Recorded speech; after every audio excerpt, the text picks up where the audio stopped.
dev. I mean, someone who really knew what he was doing and had to reel him in on the backup side on his own dev box because they just don't get it. We'll back up next week. We'll throw this away. Or it's either one of two things. It's either we don't need it at all because it's a dev box, or we need a full snapshot every 10 minutes for the last 2 years. I mean, come on, guys, really? I mean, devs don't seem to have any friggin' sense when it comes to... Hey, I know fighting words. All right, when it comes to server processes. They don't seem to have any friggin' sense. I'd fight harder, but I've been on both sides of the equation, and while that might be a little bit excessive... not much. I will... How about we make the case that some of you devs out there might be slightly... Or even a lot smarter than Sean has dealt with, but yeah, I have seen that. I've been on both sides of that. Yeah, you've seen it quite a bit. I've been on the admin side. Yeah, I have. Yeah, you've seen it quite. No, so you're I'm an awesome. exception in the sense that number one, you know me. But no, really, you came from the admin side. You started on the admin side, and you've jumped ship, turncoat. To the you dev yourself, side. I'm a better dev. You are a better dev. But another win. So what does that? What does that mean? You're like autistic? Huh? Exactly. If you're gonna make fun of disabled people every time we have one of these, then... Wait, did I just insult myself? That's okay. They don't get it anyway. I just insulted myself. No, you didn't. Yes, I did. No, you didn't. Because you were making fun of me. No, you didn't. Okay, go ahead. No. What else are we talking about? Well, we're still on the same thing. So admins are gods and devs suck, apparently. Yes. So the point is, the question is, let me start that again. Take two. The point of the question, you do that, I'll get my soda. I'm not going to sit here and just talk. What? Yeah, that'd be a real big change, wouldn't it? So the question is, should devs manage backups or should DBAs manage backups? And the problem is devs don't want DBAs in their box, right? But DBAs, will make sure they have the responsibility to make sure that backups are being taken care of properly because they've already got all the routines written for all the other production boxes. To add another box to it is absolutely nothing, but a dev would have to add it from scratch, and he doesn't have the... Like for instance, a dev is less likely to remember to write the restore procedures that we talked about earlier ahead of time, so that he can speed to. I don't know. I think you're making a lot of generalizations, and you're counting on devs in general not having that global scope and so forth, and DBAs having that global scope and really knowing their job well. Now, let's go ahead and assume for the moment that we're talking about... It's hot in here. Yeah, that we're talking about real competent DBAs and competent devs. Okay. And in that situation, go. It still isn't something that devs typically have on their plate, so that it's usually not the first thing. Out and out saying that it's better for DBAs to control the backups on dev boxes. I am saying that, yes. Okay. And one of the reasons why is even if everybody's completely competent, say you've got a team of devs working on a dev box in there, and you got 3 or 4 of them working on a single project, it's more likely that they're all going to go in there and manually make their own backups. I think if you're in a shop where the subject has come up and you're talking about it, you can work out for yourself who's going to be the most competent. I mean, the DBA. I don't understand why devs don't want to offload this. It's not that I do or don't. It's just I don't have a problem with the dev side doing it. Well, I don't have a problem with them doing it. Okay. Okay, I think it should be us if you want to make sure it gets done right and make sure it gets monitored and that things get rotated out properly. This sounds like one of our standard man-woman arguments. Well, sure, honey, you can do it, but you're going to do it wrong. Yeah, exactly. Hey, well, yeah, but you're a chick. Okay, let's look at... I don't want to necessarily get into a big holy war. No, you've drawn the line down the table, woman. All I did was I heard the guys going, hey, and I was like, wait, the guy said... I have the ability to hear into the internet. Oh, I see. Okay, because that went right over my head. Yeah. And it went right through that hole up there, wherever that is, right there. So, see, we're getting good at pointing at that. But no, I mean, look at that situation you had a while back where you had a corrupt database at Bork International. At Bork International. Yes. And the devs were in charge of backing it up, and you didn't have a backup of that because the dev team was. I mean, that's the perfect example. I can't believe that you would even begin to argue with me about something like this. Not empirical data. It's, what do you call that? It's when it's just your experience. It's But you see that. But you see that really brings up the good question: is a dev box, or is it a production server? Because I think a dev box is a production server. Because if you're developing several projects on there, or even one project on there, and you need stuff to be done in a methodical manner, and you can't afford for your tight dev schedule to be brought down, then you can't afford to have some cowboy dev go in there. And I'm not even talking about backups now. Yeah. I'm talking about just whatever, right? You can't have some guy go in there with SA access and change some big server setting and bring the server down and kill everybody's work because it had to be rebooted. I will say that I think I'm just saying, you can't I will have say that. that I think dev boxes need to be taken more seriously in some shops. I'm not going to say that a dev box is a production box because it's not. Because I believe there are production dev boxes. Because if the dev box goes down, you are going to lose time, absolutely, but that's not the same thing as a production box going down.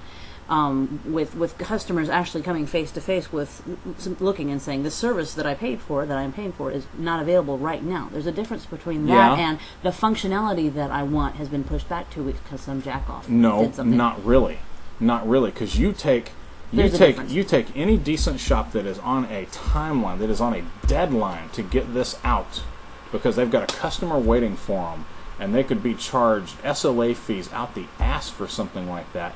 And if you lose that data and you get pushed a month or two behind because some asshole didn't back up his data properly, or because somebody went in there and deleted something they shouldn't have. I'm just saying, it can be just as, if not more critical. You could lose millions of dollars by losing a contract to your competition because you didn't deliver on time. That is a production dev box. I've seen it. At my last gig at Source Corp, I saw it. I'm looking for your soapbox. Oh, okay. But no, I'm dead serious. I saw it. The devs wanted to run their own deal, and they lost a huge contract because some asshole went in there and deleted a bunch of objects, and that was very sensitive logic that nobody had bothered storing anywhere else, and they insisted that they didn't want us doing the backups. I guess I'm just used to being in a shop where everything is checked in all the time too. But anyway, that would be nice, wouldn't it? Let us agree that people must take care of their data. Absolutely, but that's the whole reason we're having this conversation. Take care of their data, take care of their objects. Yeah. Well, that's the whole reason we're having this conversation, right? Is to raise awareness. We'll get a ribbon. What color should the ribbon be, do you think? What color is Data? What color is Data? He's sort of silvery light green, isn't he? Yeah, he's got a very greenish tint to him. Yeah, okay. Yeah. We'll make a Geek ribbon. reference. Data awareness. So... But yeah, I mean, really, the point of all this is to just start raising these questions, right? And I know I piss a lot of people off when I say devs are retards. That's fine, you know. It doesn't win you any points with me. But so the devs I work with need to work to prove me wrong. Then, and I don't mean the ones at my current job. I just, in general, the devs I end up working with. I was going to say, dude, careful, ixnay on the F days or oopidstay. Yeah, I know. But really, I mean... And I'm talking to you here, Bob. But you need to work at proving me wrong if you want to change that reputation. Stop being so stupid. Not you.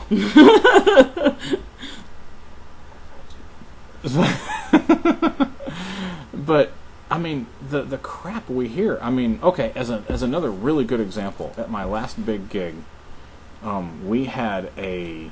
Oh my gosh, are you doing this to be controversial? To get people to write you? No. Oh, crap. This is just you, isn't it? Okay, your last gig. At my last gig, we had another dev the goal was to replicate a master database down to like 70 different location databases. Mm-hmm. Okay? In his plan that got approved by his entire team and the dev manager, who was a pretty sharp cookie as far as dev goes, right? Mm-hmm. was to use Redgate SQL Compare. I remember that. Yeah. Oh my god. Oh, devs are so smart. An entire team of Okay. devs approved that this guy was going to do SQL Compare every 10 minutes. The boys are sleeping here tonight. Yeah, every 10 minutes, 24/7 to replicate this data out. You can't even do that every 10 minutes. How many dumb admin stories have we come across? Come Oh, on, you believe have me. you have we'll do a stupid- video on dumb admin stories, believe me. Okay, good. But people are stupid. I mean, not all people, but a lot of them are not entirely there. So, it doesn't necessarily prove that we're all flaming morons. Just to balance the scales a little bit, I'll tell you one of my dumb admin stories. It's about time. Yeah, and this is truly asinine. I was actually frozen in time when he was. It was earlier this year when we were interviewing DBAs, and you'll remember this story. I will when it comes up. See, that's the great thing about having me for a wife. I don't remember this stuff, so every time he tells me, it's a new story. I've only got 3 stories, and they're all new every time I tell them. You have 3 stories? Tell me. Oh, this is going to be good. I can tell.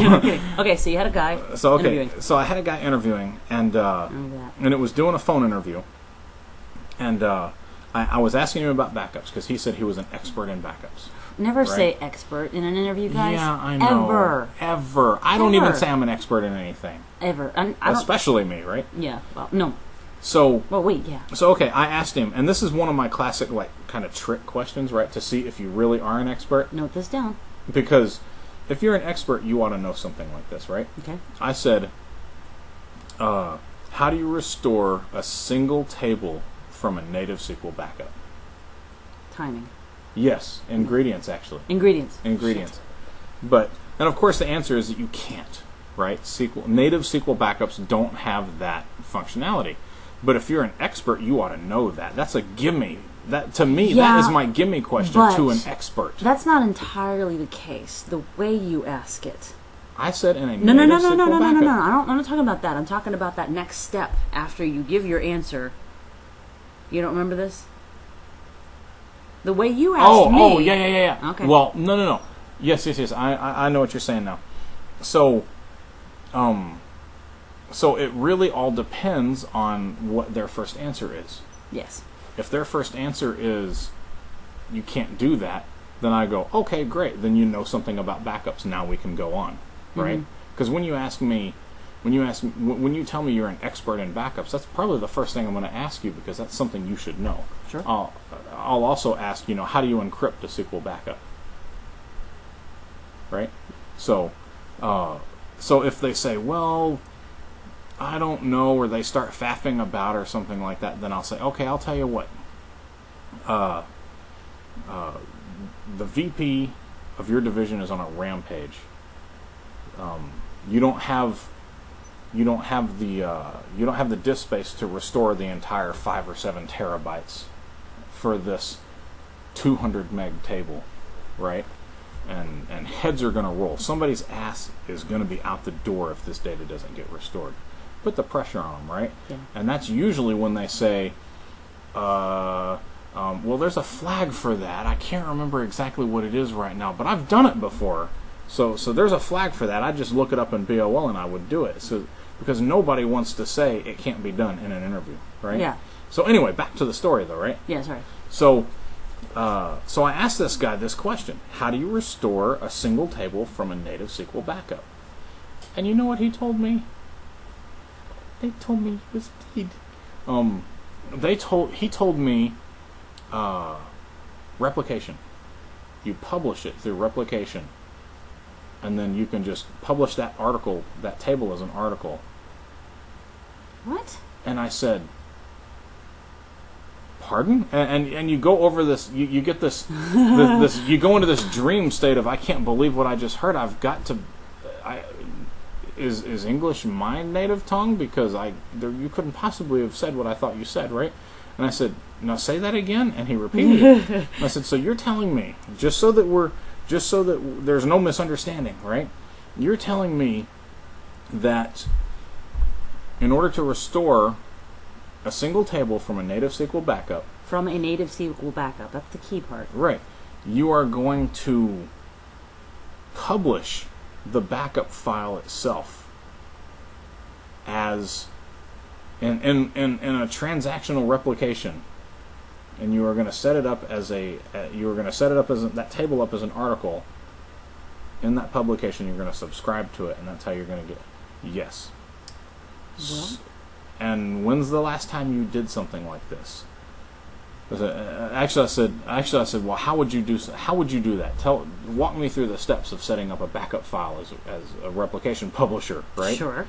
He said, well, I can't really remember the exact steps, but I've done it, and it's been a couple years, so I can't remember exactly how to do it, but I've done it. Really? Tell you what, I'll give you a week, and we'll meet back here, and you send me a script, and I'll tell you what, this one script, you pull this off, and you're hired, and I'll give you 50% of my salary every week. Is this guy high? He gets points for creativity and originality, I think. That's... Man, I'll tell you what, though, that's another video we can do, is stupid interview answers. Oh, my God. We need to do some interview... interview stuff, yeah. Period. Yeah. So... we're already at time. Are we at time? Oh, yeah. Where do you see that? The little clock the down clock here down in the there. corner. Well, it looked like you were looking up here. See, half an hour ago I looked at it, and then I thought, I'd better remember that. I see. So we're at what time? Half an hour. Half an hour. Okay. How was that time? We said 15 minutes. And I said this was probably going to end up being a 2 or 3 video sequel. Okay, well then keep going, because we're at time. We're at the end of the second video, so. Okay. Bye for the end of the second video. Bye for the end of the second video. And now it's our third video. It'd be great if you decide just to keep it all in one piece. Absolutely. Well, we may. Sure. You know, because I say things all the time I don't really follow through on. Yes. I don't know what specifically. Okay, so what's next? Okay, so, you know, when we're... God, I don't know. We've been all over the board. Been all over the board here. I'll tell you what. Let's take a break, Okay. and maybe we'll finish this up tomorrow or next week or something, because I've got to kind of digest what we've talked about so far. Because I'm all over the map right now, right? A little bit, but it's all right. We're just talking. Yeah, but It's very clear that we haven't scripted this. Yes, it's very clear. But really, I've tried writing before, and I'm not any good at it, so it would probably come out a lot like this. Did you just say that you're not any good at writing? Well, no, writing dialogue and stuff. Okay. You know? Mm-hmm. And then Jen says... Exactly. But yeah, dialogue isn't really my forte. At least writing dialogue isn't. It's not your fort. It's not my forte. But yeah, I've got some more things to say on this topic, but I really can't. It is getting pretty late. Yes, it is. But I really can't think of them right now. Okay. And rather than sit here and go, even more, right? I'm just going to kind of piss off and go collect myself. And I'm sure that everybody's getting sick to death of hearing from me anyway. I know I am. Well, yeah. Well, you can go clean the couch or something. Why? I don't know. Okay, let's say bye. Okay. It's late. Bye. Bye.